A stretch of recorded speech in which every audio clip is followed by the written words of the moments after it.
What's up, everybody? Welcome to Move the Sticks. DJ, Bucky, Rhett, back with us here. First of all, Rhett, nice of you to come back to school, man. You skip a couple classes, and now you're back. Buddy. Yeah, I appreciate it, man. We had quite a Thanksgiving week. You know, our whole house was dealing with the flu. Family, like both sides of the family were in town. Kids were coughing. I thought you were getting ready to say both sides after the flu. I was like, we don't need to go. We don't need to go. No. We don't need to deal.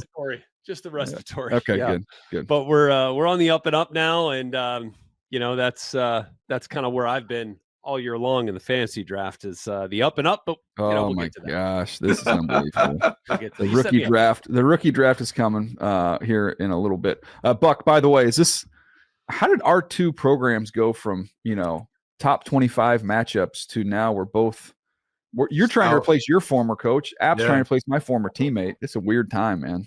Yeah, it's a weird time. Trying to find the Signetti model, Buck. It's true. It actually is true.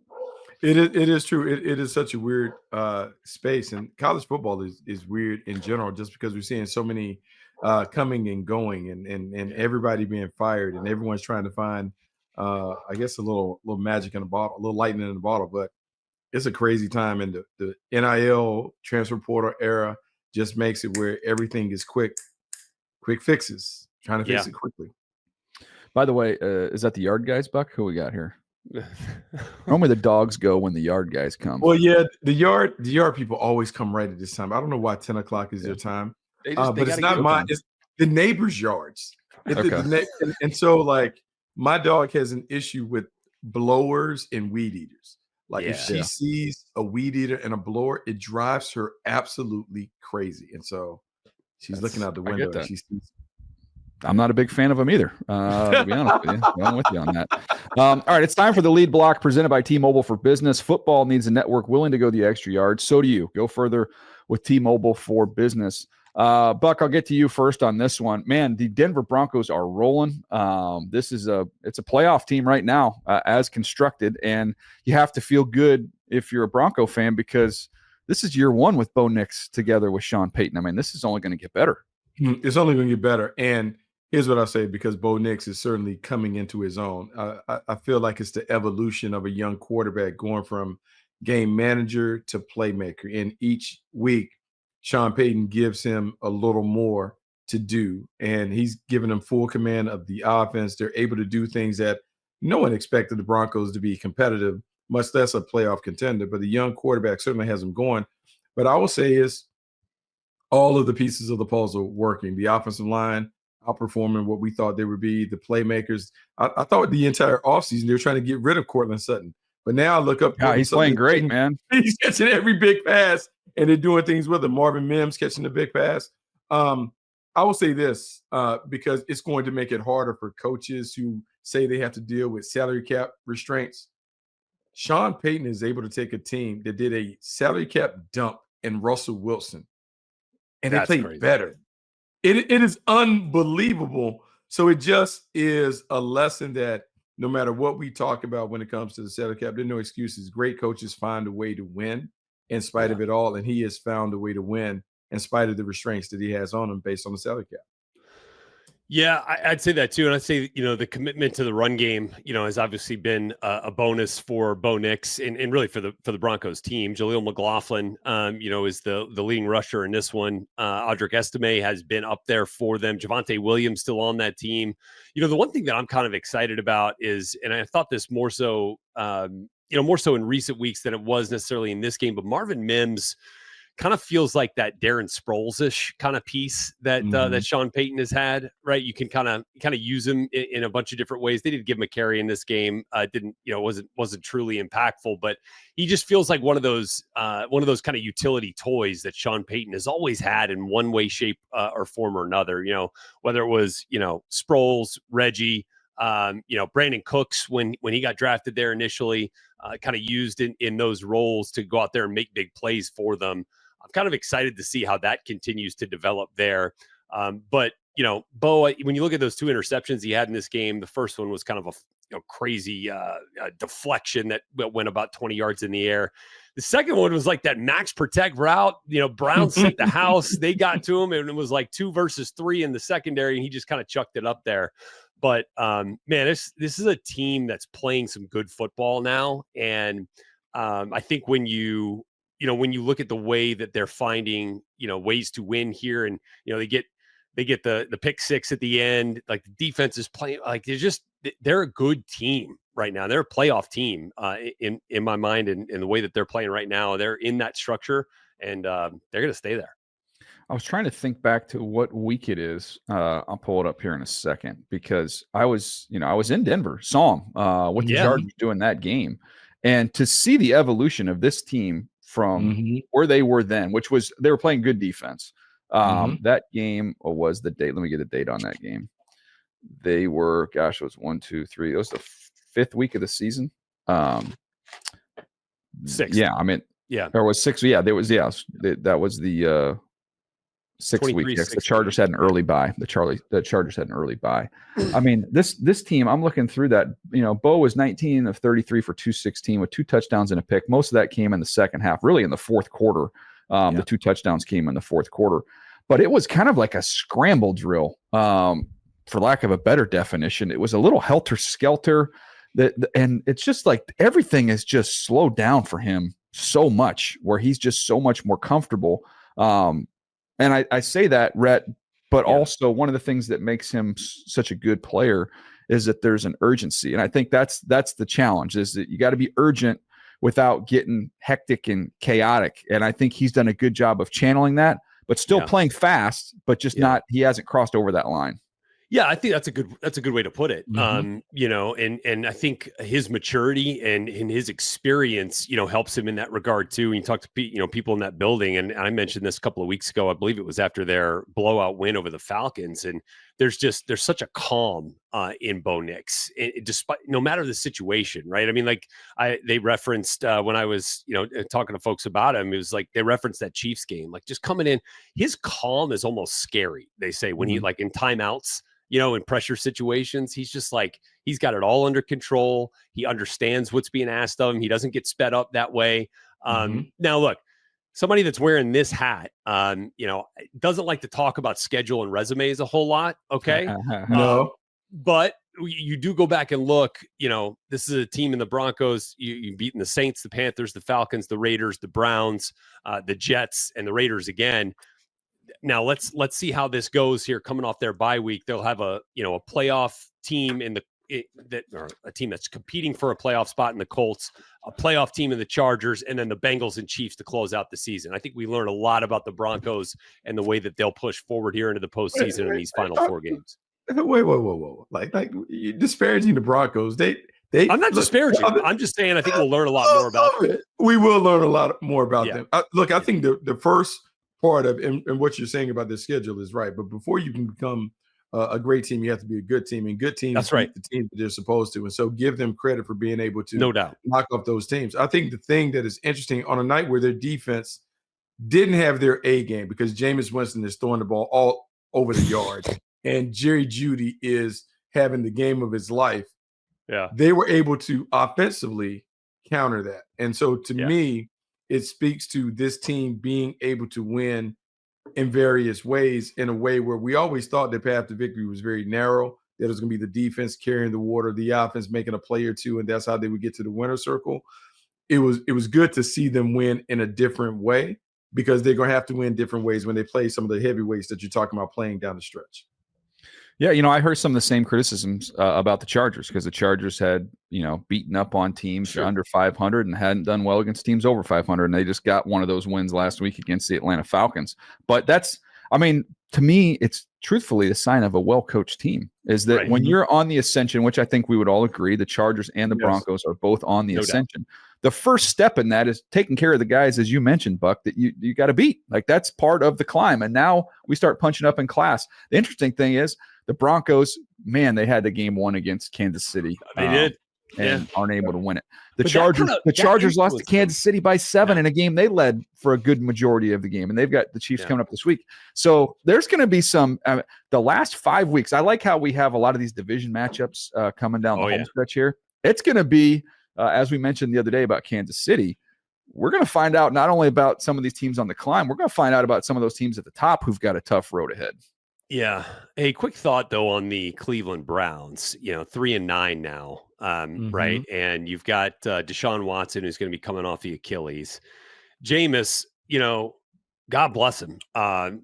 Throws for million yards in the touchdowns, but still gives you the picks. By the way, he is the ultimate example of the quarterback. Quarterback coaches have their own language. Yeah. And you guys have probably both heard this one before, but I'm like, Jameis Winston is the ultimate double agent. Oh my gosh. Isn't it? He works for both teams. He plays for both teams.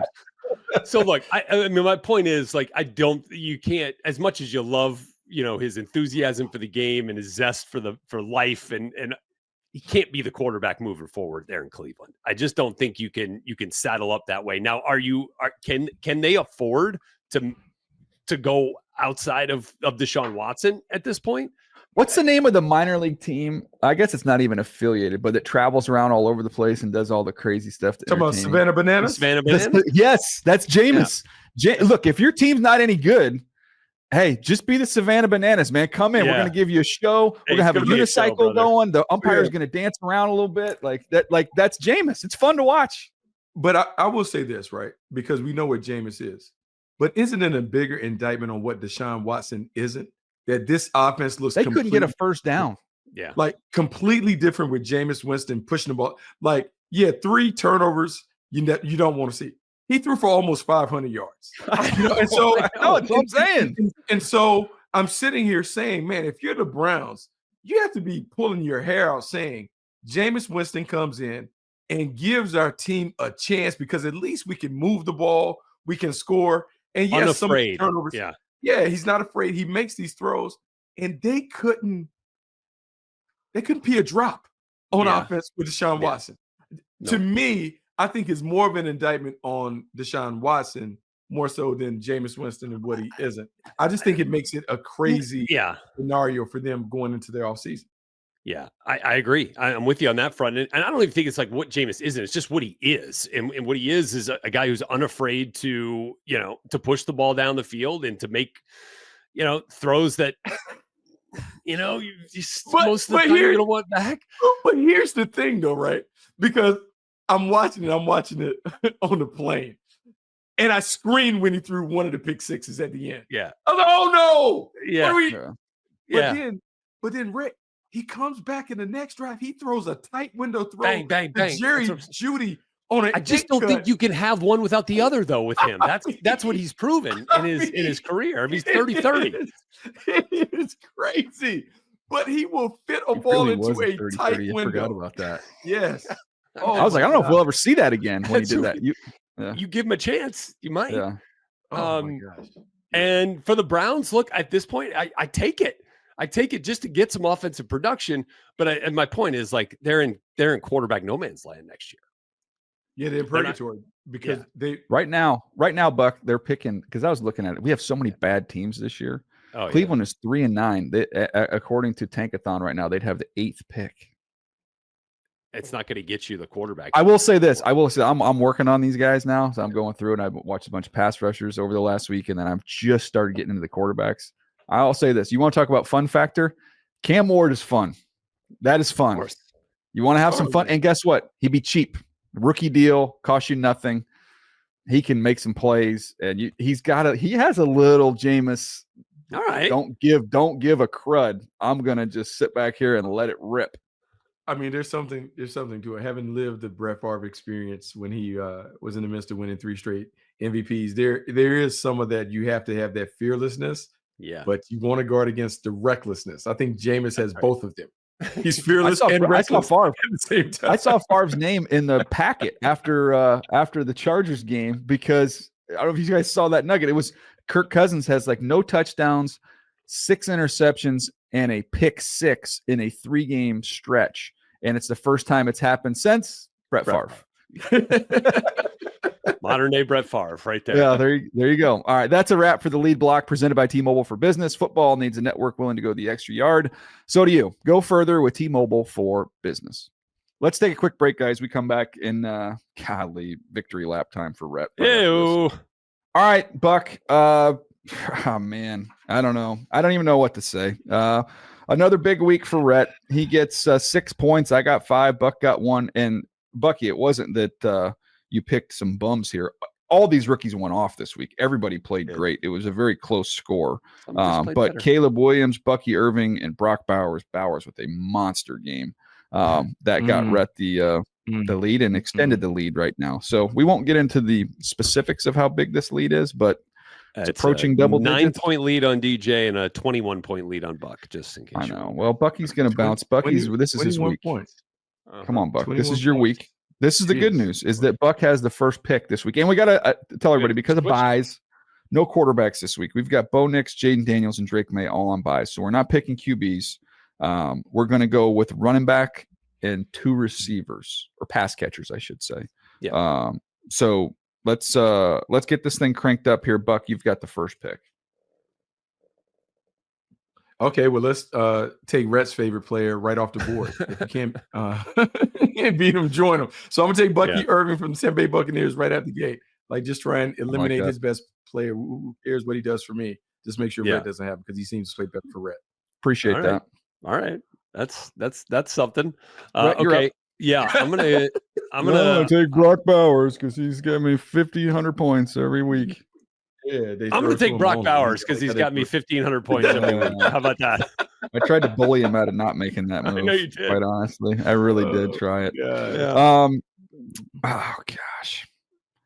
All right, I'm going to go Tyrone Tracy with my next pick here. That was the other one that I would have done there as well. But yeah, I'm going to go Tyrone Tracy. Then I'm going to come back, and I know he's a little bit nicked up, and I know this is, he probably the toughest slot corner in the league he'll be going up against, but when a lad's been good to you, you stick with a lad, man. Roll back out there. The lad's been good to you. I thought he's hurt. I thought he's hurt. He got hurt in that game, Buck. He's got a knee. He's got a shoulder. But this is the Jim Harbaugh-led Chargers. We got to suck it up, get out there, and go against the Chiefs on Sunday night. That we do. So I'm gonna roll him out there. I thought he was but Rhett, you're up. I'm up again. So at this point, I feel like you guys have already taken the running backs. So let's see. Where do I want to go here? I think what I'm going to do here is probably go. Let's work with Marvin Harrison Jr. here. Okay. Let's see, he's starting to heat up a little bit. So let me go Marvin. Still, his catch to target ratio is not great. Yeah, I don't know what that's about. I really don't. Let me give you that. I've got that number right here. He's been targeted 174 times. The most. Adunze is. Oh, sorry, no, that's versus press. Let me readjust here. Marvin Harrison's been targeted 82 times and has 43 catches. That's crazy. That's 50%, bro. That's not good. Whereas Brock Bowers has been targeted 113 times and has 87 catches. That's pretty good. McConkey's been targeted 85 times, has 61 catches. Yeah. Even they're just not on the same page, man. Yeah, not on the same page. So it'd be interesting to. I mean, you like the targets. That. Yeah, but you got to cross-reference that with the film. Like, what are we saying? Are we not separating? Are we just misfiring? Right. It doesn't make sense. You normally he should be at like a 70% plus clip when it comes to catch rate. Like that is not what we want. So I'm up. This is me. Back to backs. Back to back. All right, so here we go. I'm gonna take teammates. Whatever order. Malik Neighbors, Brian Thomas Jr. I'll just take both of them back to back, and then just kind of college teammates like it. See, Bucky's gonna make it. He's gonna make a dent this week. This is he got a chance to sweep it. Well, if you just both look teams, at this draft right here. I mean, both teams are out of it, so now you're playing for pride. So you like to think that you're trying to build momentum. Yeah. Okay. I'm back, right? Yeah. I don't know if you guys were following what was going down this week, but no Christian McCaffrey, no Jordan Mason. Lock me up some Isaac Guerrero, baby. That's his favorite guy. He's been on him for almost a full calendar year. Holy smokes. Love it. All right. I've got a couple different options here. You know what? I'm going to look and double check here. Can anybody tell me who the Panthers are playing this week? Let's see. Here we go. Eagles. Good Oh, luck. frick. Never mind. I was going to try and run out Xavier Legette for one here. How about my Bears? Who do the Bears got? Bears got the Niners. Yep, we're going to go that way. That's probably we're going to go to Rome. We're going to Rome. Going to Rome, baby. So golly, we've got to close the gap here on this one. Rhett is on a tear, but I'm telling you, Buck, I think this is your week. I love that. I love that collection of players that you just were able to bring in there. Yes, talent. Yeah, going through some of these numbers. Yeah, I wanted to hit you guys up on that because I was looking at Xavier Legette, and it got me to the Bryce Young stuff, and I want to just have that quick conversation. We talked about it a little bit the other day, Buck, but I've had a chance to go back and watch some more of him, going through it. And Rhett, you can chime in on this, but I'm convinced now more than ever, like it's time to stop, tiptoeing around this thing. It's time to commit to him and give him the full confidence. And now let's focus on going out and trying to get him some help, But I think this is the more I watch it, I'm like, this is the Alabama version of Bryce Young that we're seeing right now. Yeah. Well, I think so. And I think it's funny, DJ, because we had a conversation yesterday where we talked about talent and technique. And I will say this in a weird way. Maybe Bryce Young becomes a Steph Curry in terms of it takes a while for him to pop, but when it pops in a major way. And if you think about Steph Curry in the NBA, it took a while. It took years for him to kind of find his way and find his unique game. And I think for Bryce, it could be very similar. Now that we've seen him have success because he hadn't had on-field adversity, not in high school, not in college. He's bounced back through the adversity. I don't understand why the Panthers would want to move on or not fully endorse him as their guy, former number 1 overall pick. So I don't know. It just seems kind of weird.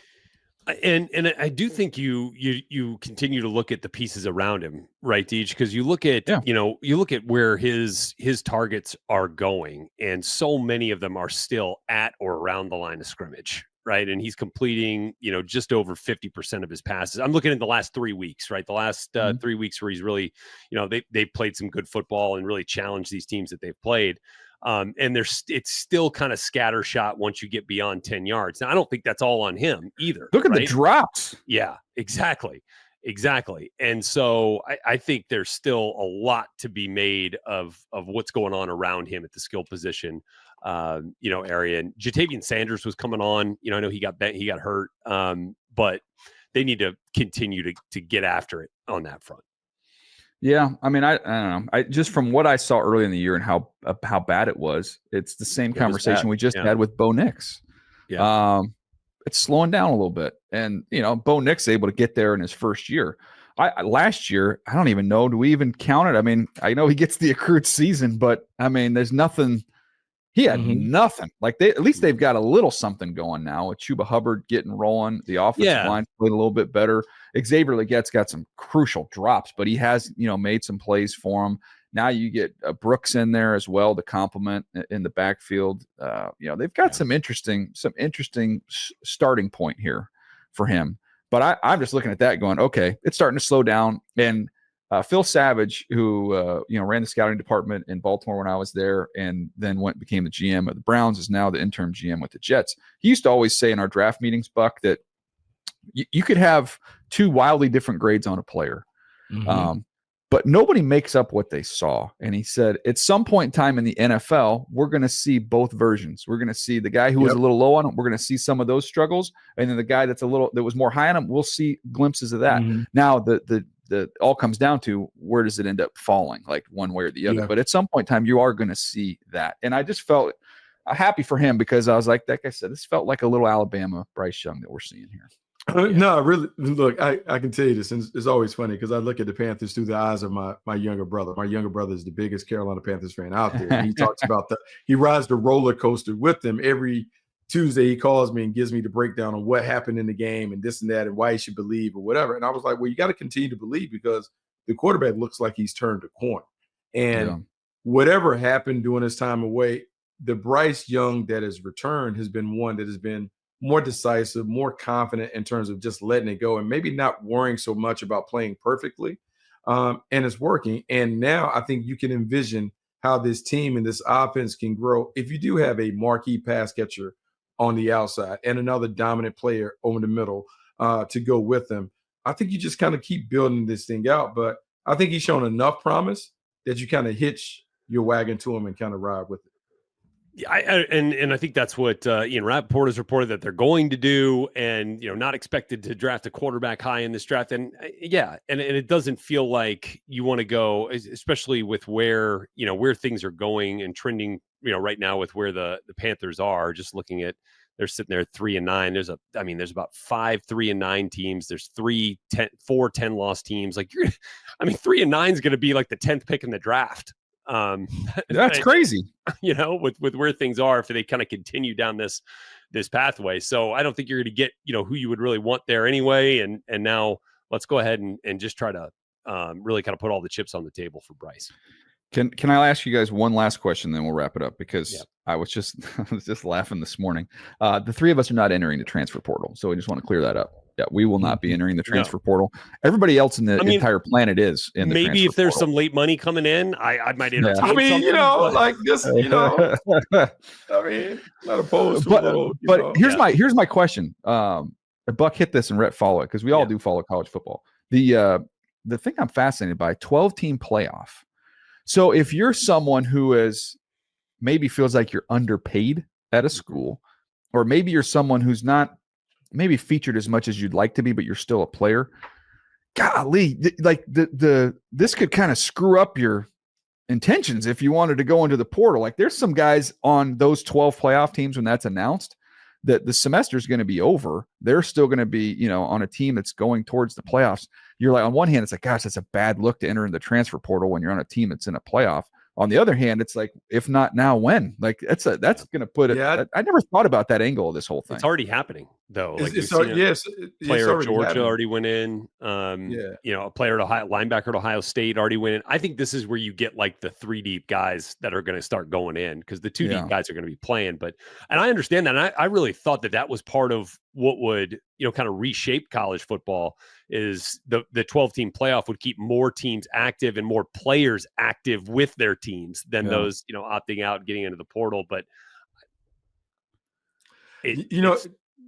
so look, this would, I can only imagine like back in the day how we review someone who jumps in the portal in the middle of a run, and how when it came, can you believe that? How when it came time to talk about them in the draft, about like, hey, he's a good teammate, he's just like, there's no way. But now, because everything has become so transactional, it's kind of met with a shrug. Like, yeah, he transferred a couple times, he bounced, it was a business decision or whatever. It's still weird to me, even though I understand big picture, NIL, transfer portal, all those things are a part of the landscape.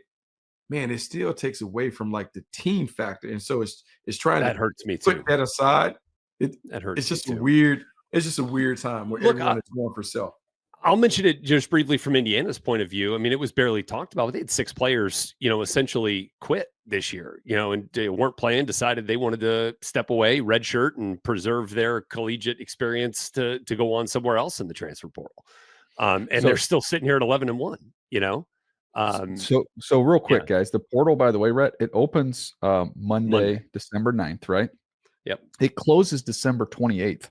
There's so many different layers to this thing. This is what I was talking to somebody this morning, and we're talking about my alma mater is trying to find a coach. Mm-hmm. And okay, what's the timing on this? And this point was brought up to me, which is, as you guys know, like when you have a coaching change, you're it's a 30-day window for people to. So it's open leave. Now at it's open season. So if you get somebody, if you're somebody that's going to lose a coach, all of a sudden now, if it's later, like the portal closes on the 28th. Yeah. So the longer you wait, all of a sudden, guess what? That's a one-way highway. They can come pluck your guys, but you can't go pluck anybody else, because of a coaching change. So the movement thing, there's a strategy to wanting to get that done quickly in terms of getting your coaching moved. Well, and look at that. That's the 28th is like the second weekend of the CFP. Yeah. Mm-hmm. So you've got one round of the CFP in, so you'll be down to 8 teams at that point that are still moving forward. What if one of those guys takes an NFL job? All of a sudden it's open. Like say, and just say Kirby reopens again. Kirby takes an NFL job, right? It's open. So the portal's is closed, right? No, I think it would open again for Georgia because of the head coach. Georgia's players to leave. Right. But you can't go get anybody else from other schools because the portal's closed. Right. Yeah. That's right. You can't. If I'm the head coach at Indiana and the portal's closed, just because you made a coaching change, you can't come raid my roster. The portal's closed. Well, wait a second. That doesn't make any sense, because then how would any of the players that went in come out? What do you mean? Tell me, it's very confusing. It is confusing. No, I'm saying, like, if the portal opens for 30 days because of the coaching change, and Georgia and all the Georgia players, let's in that scenario, all right, Kirby leaves, whatever. Yeah. And he gets 10 players that go into the portal.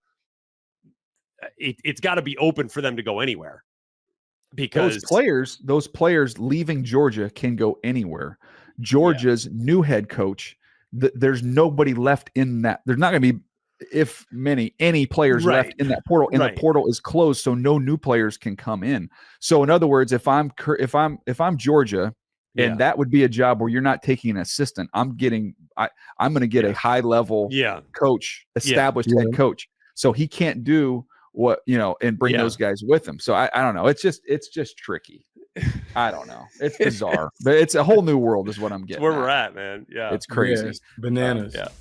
All right. Well, we'll wrap this thing up. We've got a couple more episodes coming your way, so appreciate you guys hanging with us. We'll see you next time right here on Move the Sticks.